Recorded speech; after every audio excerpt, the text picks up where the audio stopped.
अष्टम पीठाधीश्वर रहे। कई बार उनको पीठाधीश्वर बनाया जाता, परंतु वो नहीं बनना चाहते थे। परंतु फिर भी अपने गुरु महाराज की आज्ञा से कुछ दिन के लिए जब संभालते तो फिर बीच में अज्ञातवास पर चले जाते, पता ही न चलता कि कहाँ गए हैं।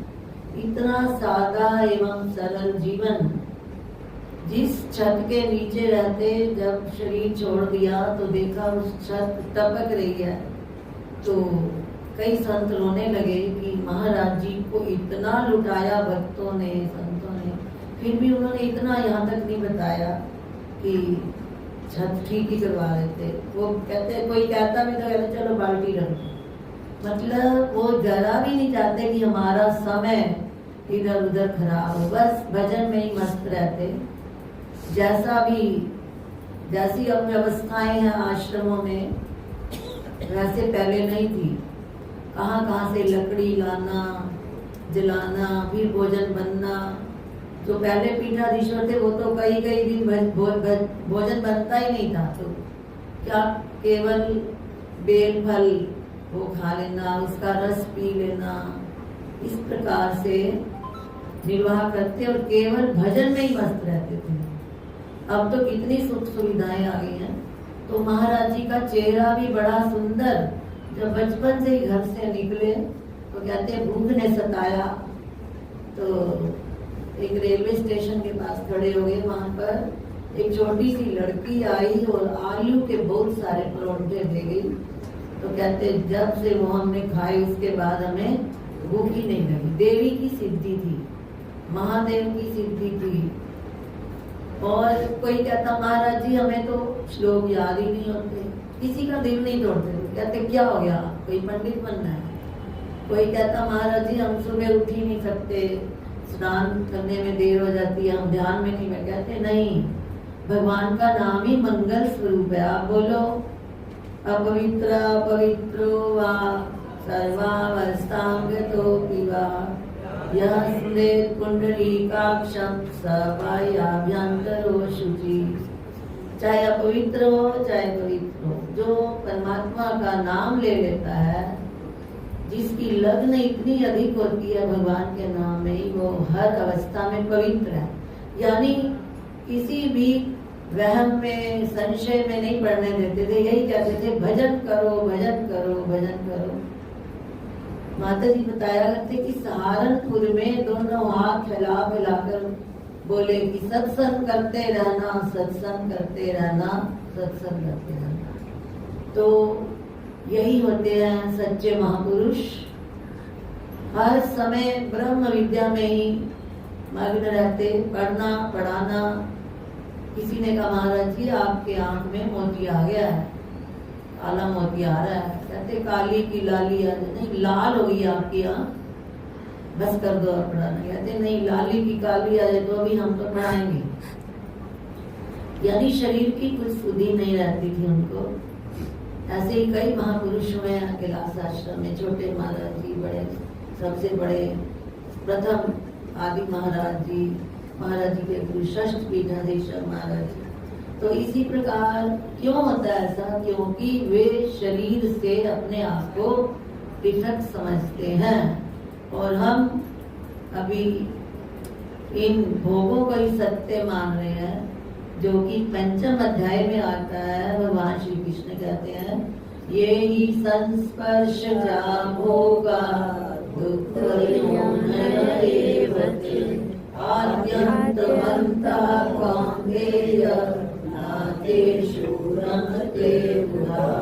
अगर हम इस श्लोक को ध्यान में रख लें कि ये जितने भी भोग हैं, संबंधी हैं, थोड़े दिन के लिए जो मिले हैं नाटक करने के लिए, सब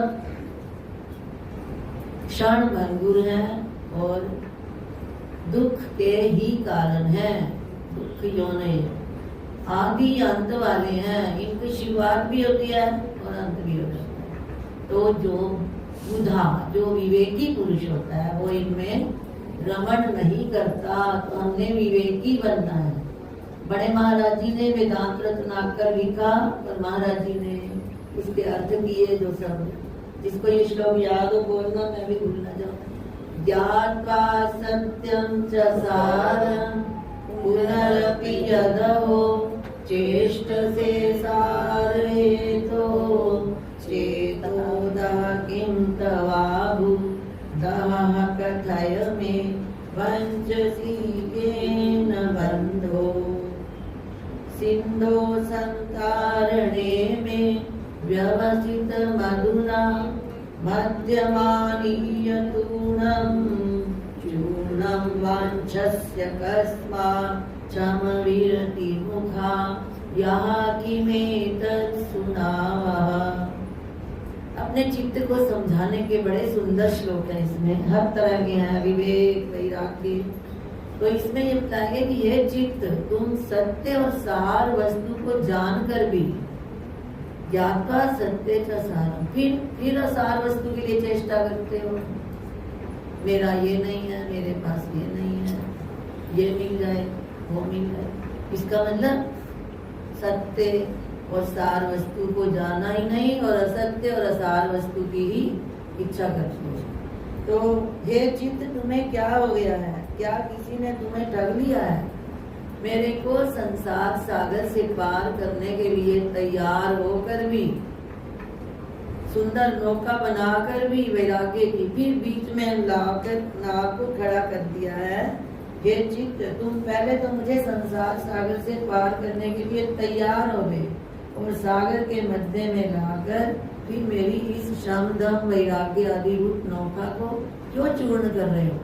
तो ऐसे चित्त को समझाओ। जब जब हमारा चित्त इन पदार्थों को सच समझने लगे तो उसे ऐसे ऐसे महापुरुषों के उपदेश सुनाओ। चित्त जो है अपने से छोटा है, हम बड़े हैं। भगवान ने कहा है इंद्रियाणि परान याहुर इंद्रियेभ्य परम मनः मनसस्तु परा बुद्धि यो बुद्धे परतस्तु सा।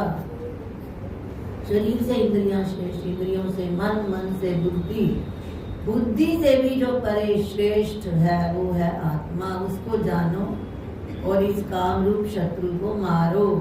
तो इस पर भी महाराज जी का श्लोक है कि हे चित्त, तुम यदि चेतन होते हुए भी मेरे वचनों में विश्वास नहीं करते हो तो लगता है कि तुम्हारा पूर्व पाप उदय हो गया है।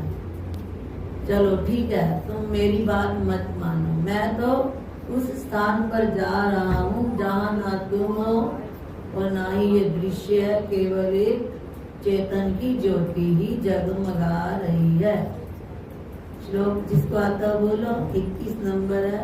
चेतच्चेत्त्वमि चेतो जडमिव वचनै माम कीनै प्रबोधं नायास्यासि नूनं तव किमपि महत् पापमुद्भूतमस्ति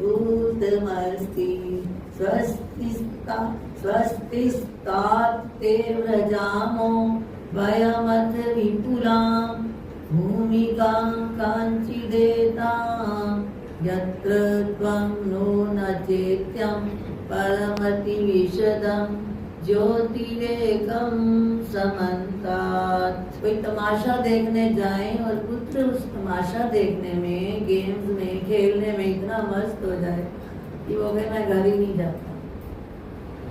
तो पिता कहता ठीक है बेटा, तू यही रह, मैं तो जा रहा हूँ। तो फिर वो बेटा भी घबरा जाता है, नहीं नहीं मैं भी करूँगा। तो पिता हो तुम आप, अपना आप जो है वो पिता के समान है। और ये बिगड़ा हुआ बेटा कौन है? खेल में मग्न जाना मन है हमारा। तो जब जब हमारा मन आलस्य करे भजन पाठ में, तो इसको इस प्रकार से समझाओ कि ये चित्त, यदि तुम जड़ होते हुए भी मेरे वचनों से नहीं समझ पा रहे हो तो ठीक है, तुम यही रहो। मैं तो ऐसी जगह पर जा रहा हूँ जहाँ ना तुम हो। अगर आप चित्त को छोड़ दोगे तो चित्त कहाँ, चित्त तो तुम्हारे पीछे अपने आप ही आएगा। चित्त को हम बड़ा बना देते हैं, अपने आप को छोटा मान लेते हैं। तो उस समय को ये चित्त तुम यही रहो, मैं तो ऐसी भूमिका, ऐसी अवस्था में जा रहा हूँ जहाँ ना तू है ना ये दृश्य है, केवल एक चेतन रूपी ज्योति जगमगा रही है। जो तुम प्रतिदिन बोलते हो, प्रतिदिन बोलते हो क्या? नहीं हुआ नैन नहीं हुआ तारा, बिन रवि शशि सदा उजियारा। ना दिन है ना रात है, बिना रवि बिना शशि के उजियारे। नहीं हुआ तेल नहीं हुआ बाती, जगमग ज्योत जले दिन रात। पर इसको पीता बोला है, बिन जल बरसे अमृत धारा, बिन मुख पीवे कोई पीवनारा। ये ऐसी ही है वर्षा जो बिना जल के बरस रही है, अमृत की वर्षा, और बिना मुख के ही कोई अधिकारी जानी इसका पान करते हैं। तो महाराज जी को माता जी बताते हैं कि ये आरती बड़ी अच्छी लगती थी, कहते ये आरती गाओ, ये आत्मिक आरती है। तो जब ये आरती बोलते हो तो महाराज जी को माता जी को पूरा याद कर लिया करो, इसमें पूरा आत्मिक कथन है। तो इस प्रकार से कितनी युक्तियां उन्होंने बतलाई हैं। 108 के 9 श्लोक हैं इसमें वेदांत रत्नाकर में, जिसके महाराज जी ने अर्थ किए, जो हम प्रतिवर्ष पढ़ते हैं, दोहराते हैं। तो महापुरुषों के वचनों को जितना जितना हम याद रखेंगे उतना उतना सुखी होंगे।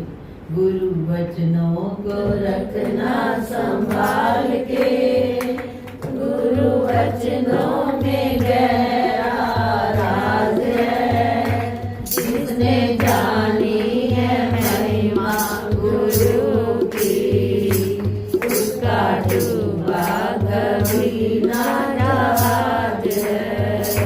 गुरु वचनों को रखना संभाल के, गुरु वचनों